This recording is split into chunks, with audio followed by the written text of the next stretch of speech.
Hello friends, एक बार फिर से स्वागत है आपका लॉग आउट एकेडमी चैनल पर। तो दोस्तों, जैसा कि आपको पता है कि कोरोना वायरस ने पूरे विश्व पर एक गहरा प्रभाव डाला है। वहीं दोस्तों, जो इसने शिक्षा है उसके मार्ग को भी रोक रखा है, या हम ये कह सकते हैं कि इसने जो शिक्षा है उसकी गाड़ी को रोक के रखा है। तो दोस्तों, अब हमारी जो सरकार है, यानी कि जो भारत सरकार है, वो इस गाड़ी को अब धीरे धीरे आगे बढ़ाने की सोच रही है। यानी कि जो स्कूली शिक्षा है, यानी कि जो स्कूल हैं उनको खोलने का निर्णय अब सरकार ले रही है। तो दोस्तों, जो स्कूल अब खुलने वाले हैं वो खुलने वाले हैं दोस्तों 15 जुलाई के बाद। ठीक है, तो 15 जुलाई के बाद स्कूल खुलने वाले हैं।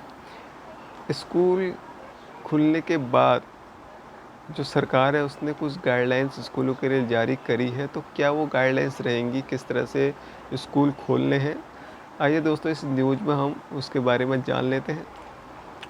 तो न्यूज़ में आगे बढ़ने से पहले मैं आपको बता दूं, अगर आप चैनल पर नए हैं, पहली बार विजिट कर रहे हैं, तो चैनल को सब्सक्राइब जरूर करिएगा दोस्तों, क्योंकि जो ये चैनल है वो दोस्तों एजुकेशन से संबंधित है। और इस चैनल पर आपको एजुकेशन से संबंधित हर तरह की न्यूज़ देखने को मिल सकती है, इसलिए आप चैनल को सब्सक्राइब जरूर करिएगा दोस्तों। जो साथ में बेल आइकन है उसको भी प्रेस जरूर करिएगा। तो दोस्तों, आइए पढ़ लेते हैं न्यूज़ पूरी क्या है। तो केंद्र की गाइडलाइंस जल्द बच्चों व स्कूल स्टाफ को सोशल डिस्टेंसिंग, सैनिटाइज की ट्रेनिंग दी जाएगी। और कहा गया है कि स्कूल 15 जुलाई के बाद खुलेंगे। एक दिन में 50% बच्चे ही आएंगे, यानी कि 50% बच्चे ही आप स्कूल में बुलाएंगे, ऐसा कहा गया है केंद्र सरकार के द्वारा। तो न्यूज़ पढ़ लेते हैं एक बार हम। तो कहा गया है कि कोरोना संकट के चलते मार्च से बंद स्कूल 15 जुलाई के बाद खुल सकते हैं। मानव संसाधन विकास मंत्री जो हमारे रमेश पोखरियाल, तो उनके द्वारा ये बयान जारी किया गया है।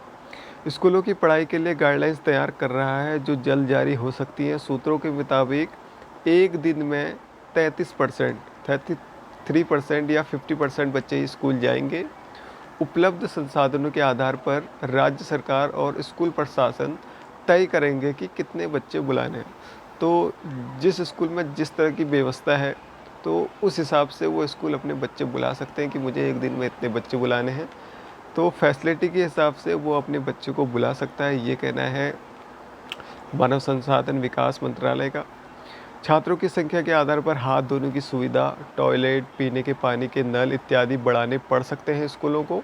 और 50% छात्रों का फॉर्मूला लागू करने वाले स्कूल में छात्र सप्ताह में 3 और 33% का फॉर्मूला लागू करने वाले स्कूलों में सप्ताह में 2 दिन ही स्कूल जाएंगे, बाकी दिन ऑनलाइन पढ़ाई होगी। यानी कि जो स्कूल 50% बच्चों को बुलाएंगे स्कूल, तो जो हमारी मानव संसाधन विकास मंत्री, उनका ये कहना है कि उसमें जो छात्र हैं वो एक सप्ताह में, यानी कि एक हफ्ते में 3 ही दिन स्कूल जाएंगे। ठीक है, जो 50% बुलाएंगे।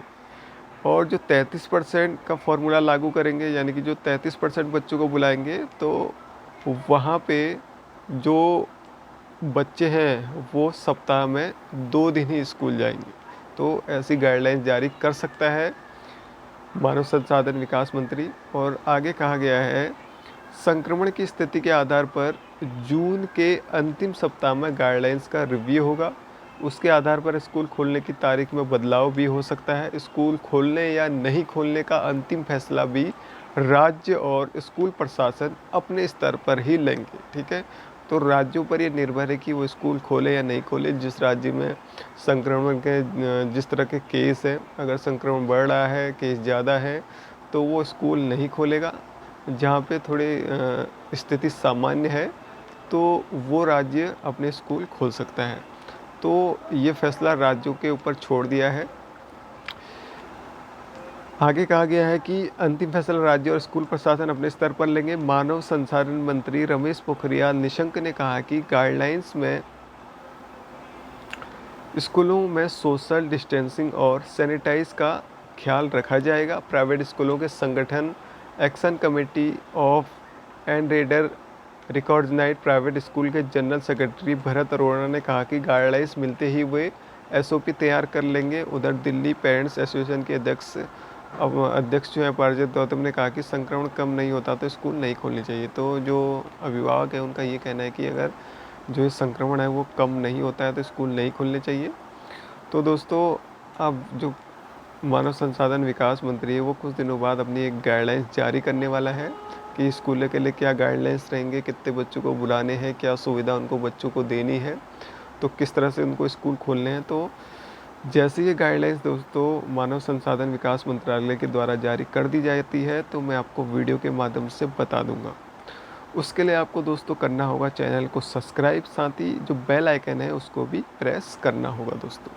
तो दोस्तों, आज की न्यूज़ यही थी कि स्कूल 15 जुलाई के बाद खुल सकते हैं और किन राज्यों को स्कूल खोलने हैं ये जो हमारे मानव संसाधन विकास मंत्रालय ने ये राज्यों पर छोड़ दिया है कि कौन से राज्य खोलना चाहते हैं, कौन से राज्य नहीं खोलना चाहते हैं। जहाँ कोरोना संक्रमण के जो केस है वो ज़्यादा हैं वहाँ स्कूल नहीं खुलेंगे। जहाँ पे स्थिति सामान्य है तो वहाँ पे स्कूल खुल सकते हैं 15 जुलाई के बाद।